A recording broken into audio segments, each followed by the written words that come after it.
Last night I had a good conversation with President Trump, and we agreed to recommence our negotiations with a view to the 21st of July deadline that we had agreed in Kananaskis. So what can we expect from the Trump administration now that talks with Canada are back on? Canada blinked, and Trump seized the moment. Just hours before a controversial digital tax was set to take effect, Prime Minister Carney called President Trump and surrendered. Canada scrapped a law worth 7 billion Canadian dollars, hoping to reopen trade talks that Trump had abruptly shut down just days earlier. It worked. Talks resumed. Trump got everything he wanted without giving an inch. But he's not finished. He's pressing for more. And this time, the price could be even higher. How far will Trump push? And how much more can Canada afford to give? Here, Canada seemingly has played this card at that point in time. And so was it withdrawn out of goodwill? And is it going to get us more than just talks restarting? Trump got exactly what he wanted without offering anything in return. The tax is gone. The 301 investigation? Canceled. Threatened tariffs? Suspended, for now. But Canada didn't win any tariff relief. As of June 30th, the U.S. maintains elevated tariffs on Canadian steel, aluminum, and autos, as high as 50% in some categories since March 2025. This follows a pattern. In recent trade talks with the UK, Trump agreed to resume dialogue but didn't remove tariffs. He prefers temporary calm, not permanent settlement. In his own words, he's a tariff guy. That means the US-Canada talks, even now, are happening with a loaded gun on the table. And Trump's finger is still on the trigger. Is a big victory for our tech companies and our American workers here at home on this planet. And every country on the planet needs to have good trade relationships with the United States. Even after getting what he wanted, Trump didn't ease up. He's still pushing for access to Canada's tightly controlled dairy and poultry sectors, areas protected under Canada's supply management system. And he's gone further, accusing 11 out of 13 Canadian provinces of banning American products from shelves or shutting U.S. companies out of procurement contracts. He's called these moves nasty. And though no new tariffs have been triggered yet, the threat still hangs. Behind closed doors, both U.S. and Canadian negotiators know Trump doesn't let things go. He escalates until he wins more, or until the other side walks.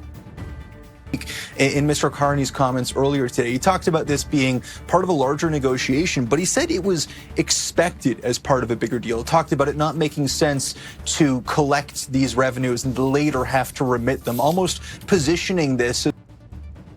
Carney, for now, is staying calm. He says negotiations are part of a broader deal and emphasizes that everything is still in progress. But behind that calm is concern. Canada has already offered a lot. Since December 2024, the Carney government has approved billions more in border security spending, supported the controversial U.S.-led Golden Dome Missile Defense Initiative, passed Bill C-2 on border measures, and passed Bill C-5 to ease U.S. investment in Canadian critical minerals. And now, the DST is gone, the most direct economic concession to date. What has Canada gotten in return?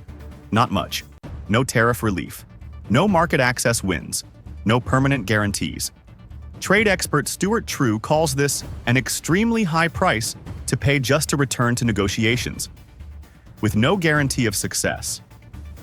And the negotiations themselves remain secretive, giving no clarity on what else Canada might be forced to give up next.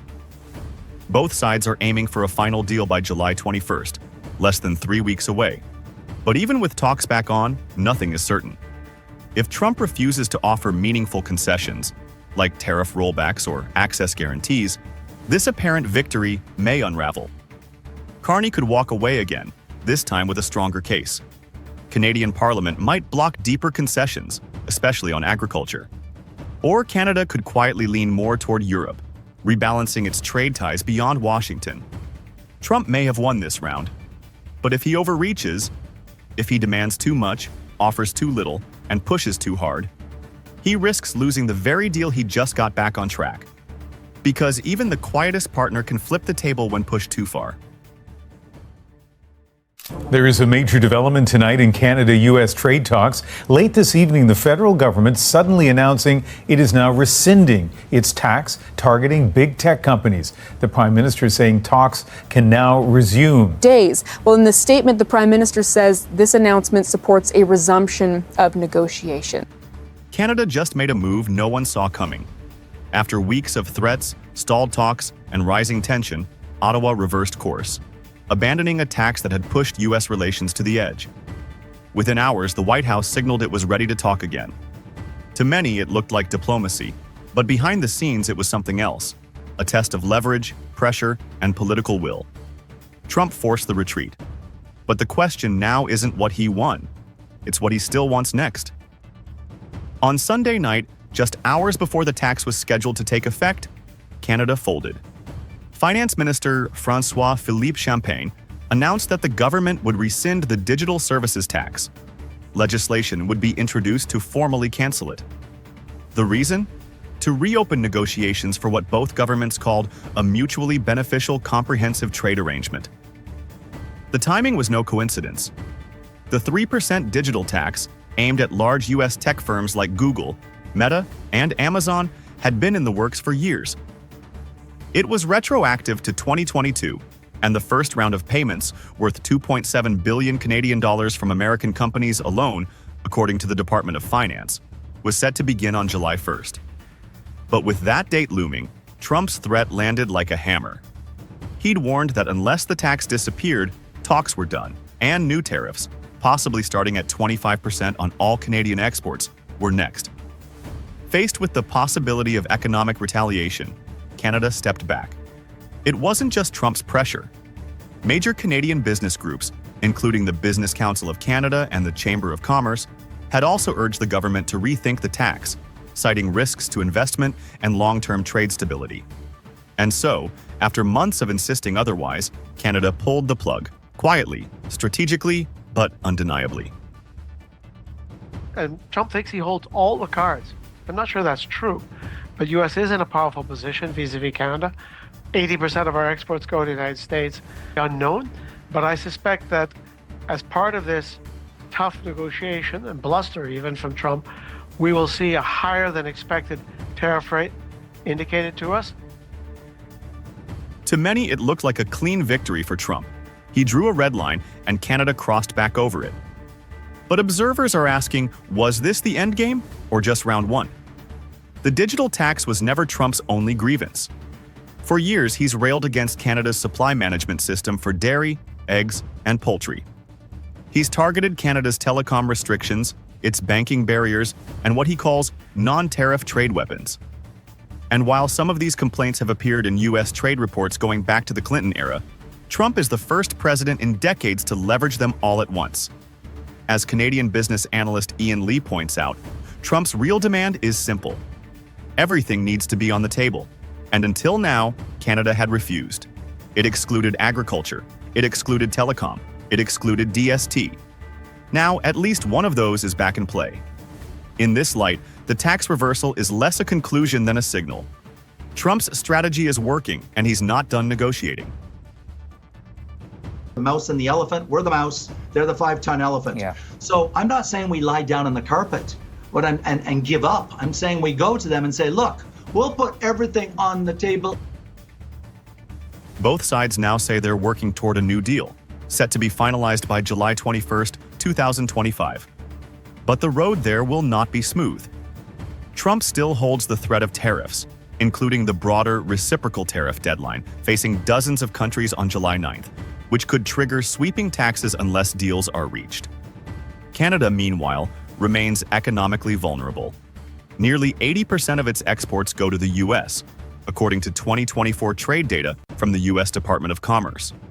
That gives Washington enormous leverage, and Trump knows it. So while the digital tax may be gone, the deeper trade conflict is far from over. Trump broke the deal. Then he got what he wanted. But with more demands on the horizon, the real question is, at what cost? And who folds next? Well, in the Northeast, if you're looking at New England and New York, tourism is down between 20 and 60%. Welcome back. With trade deadlines looming and no G7 summit deal, Canada now preparing to retaliate against the U.S. with new tariffs. This summer, something unusual is happening across the U.S. Northeast. Airports are emptier, hotels are quieter, retail stores in Boston and New York are reporting soft foot traffic. The reason? Canadian tourists, once a reliable economic boost, are no longer coming. The numbers tell the story. According to Massachusetts Governor Maura Healey, Canadian tourism across New England is down between 20% and 60% compared to previous spring travel seasons. It's not a coincidence. It's the ripple effect of Donald Trump's tariffs on Canada and Ottawa's quiet but calculated response. We're just not seeing the Canadian tourists in this region. We've had school trips canceled that normally happen in the spring in particular. The damage isn't confined to airports. School trips from Canadian provinces have been canceled. Regional carriers serving Logan Airport report declines in cross-border traffic. Restaurants and local stores in tourist-heavy districts across New York and Vermont are seeing lower revenue. The tourism sector has become one of the first clear victims of a trade policy few expected to hit consumers so directly. The Northeast region, and they're also seeing in Florida as well, by the way. Numbers are way down in terms of Canadian tourists. And it's not just the Northeast. Florida, a longtime magnet for Canadian visitors during the winter and spring, is also seeing steep declines. These missing travelers are pulling millions in lost revenue out of the U.S. economy, not with protests or tariffs, but simply by staying home. U.S. wine exports to Canada plunged in April. They were down more than 90%.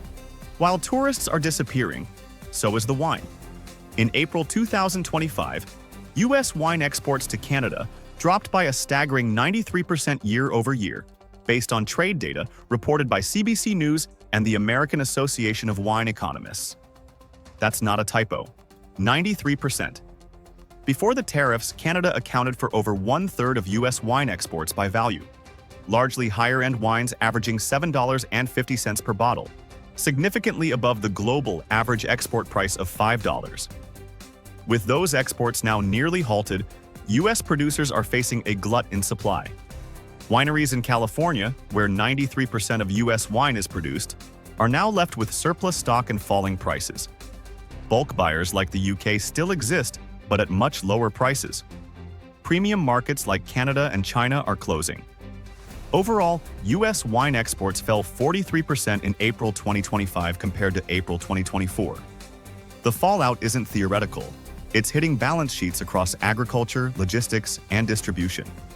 It's a recognition that these are allies, long-standing relationships that just shouldn't be ripped up, shredded overnight.